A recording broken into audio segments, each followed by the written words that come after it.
guys, good morning. We're on the way going to Abu Dhabi Airport with my driver Renz. Mashallah. So itong client natin is nagmula sa Saudi Arabia. Of course, may stop over dito sa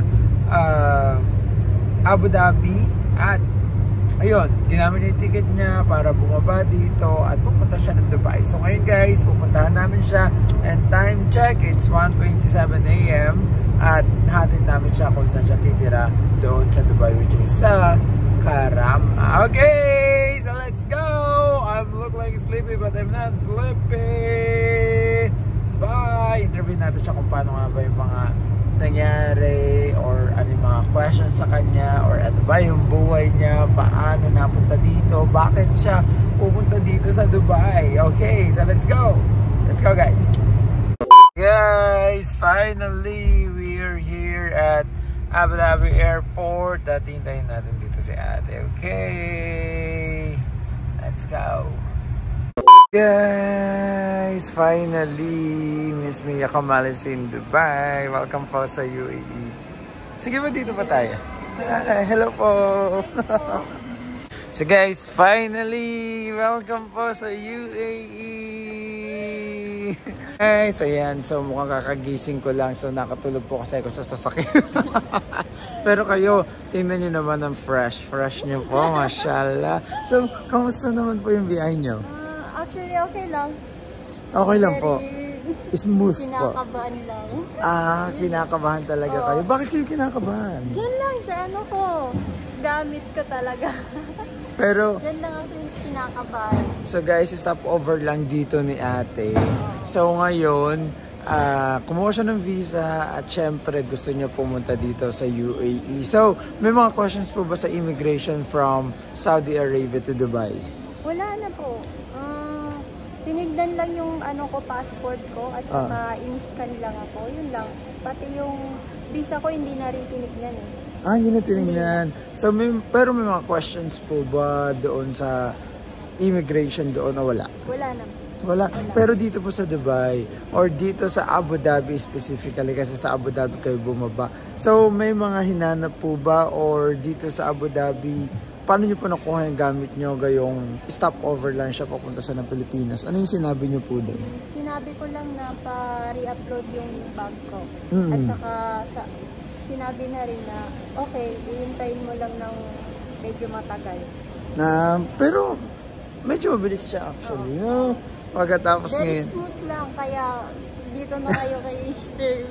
Yeah, ayan po, mukha lang po yung babangag-bangag pero tutulungan po kayo. So, sobrang dali lang po talaga based on your experience. Pero kinabahan po kayo? Kinabahan lang ako. Pero ngayon wala na, hindi na ako kinakabahan. Oo, hindi na talaga kakabahan kasi nandito na siya eh. Kumbaga nakalabas na siya. Mashallah, congratulations po. At sino naman po yung tutuluyan nyo dun sa Dubai? Doon sa pinsan ko. May pinsan kayo dito. Okay. Bakit naman po Dubai yung napili nyo? Kasi pa doon Hindi talagang sobrang matunog ang Dubai. Pag nasa Middle East ka, gusto mo talaga makapunta kasi ito din yung mga pinakamagandang city. Doon yung pinakamasayang lugar. Yeah, mashallah. So, ayun. Sana maging okay din yung life niyo dito kasi syempre, everything is a race. Yeah, inshallah. So, marunong mag-Arabic si ate for sure. Mafi maro. Ilang years po ba kayo sa Saudi Arabia? 2 years and 5 months. Matagal-tagal din. So parang tinapos niyo na din po yung contract niyo. At ano po yung trabaho niyo dun sa Saudi? Bahay na nagiging caregiver. Ganun yung nagiging position ko sa bahay. So maid kayo doon. Pero hindi kayo mukhang maid. Sa ganda niyo, mashallah. Sa ganda niyo yan. Buti hindi nagkagusto ang amo niyo sa inyo. Ay! Wala naman. Mabait naman sila. Matanda lang kasi. So mukhang hindi kayo stress doon. Okay, so guys, time check, it's 4 in the morning. So ngayon nahatid pa natin si ate doon sa Karama po? Sa Satwa. Okay, so sige po, let's go! Guys, finally! So eto pa rin si ate, buhay na buhay! So Hindi, parang hindi kayo nakakaramdam ng pagod ate, 4:30 na. Pero ang ngiti nyo, syempre parang ngiting tagumpay talaga na nandito na kasi. Inaakala nyo po ba na makapupunta po kayo dito sa UAE or hindi? Hindi po. Bakit? Kasi yung ano ko yung passport, ticket ko papuntang Pinas. Okay. So guys, yun talaga pag may paraan. So, pag gusto mo talaga, may paraan talaga. So, marami talagang gusto mag-tourist dito sa UAE. Pagkatapos, yung iba talaga gusto mag-get ng work. Yung iba gustong gumala, pero depende na po yan sa inyo. Okay? Basta huwag nyo pong papabayaan ang sarili nyo. Okay, ate? Okay, so sige guys, lika na, dun muna tayo at bumiyahe muna tayo kasi medyo mahaba-haba yung biyahe natin from here sa Abu Dhabi to Dubai. Okay, ate? So, welcome to Dubai! Sige po, bye! Guys, malapit na kami dun sa tutuluyan ni ate at kanina naririnig ko si ate na sabi niya na nasa Dubai na talaga. Mashallah, so hindi pa siya yata makapaniwala na nandito na siya sa UAE. So hindi rin alam naman kasama niya dun sa Saudi Arabia na nandito siya. So marami daw din gustong pumunta dito sa Dubai. At syempre, katulad ng iba, dahil online lang kami nakilala, online lang nagpa-process si ate ng visa. So, hindi nawala sa isip nila na baka mamaya scammer kami.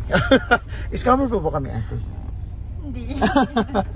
So, si ate yung patunay na nandito siya, na pinaprocess namin yung tourist visa para pupunta dito at magtutourist. Okay, so, ilang minuto na lang, in 5 minutes, nandun na siya at makikita niya yung pinsan niya na tinawagan namin at medyo kagigising lang. Actually, nagising lang siya talaga sa amin. At pati yung pinsan niya, yung sinabi niyang, nasa Dubai na po, nasa Dubai na ako. Sabi niya, ha? Nagulat pa. So, let's go. Lapit na kami.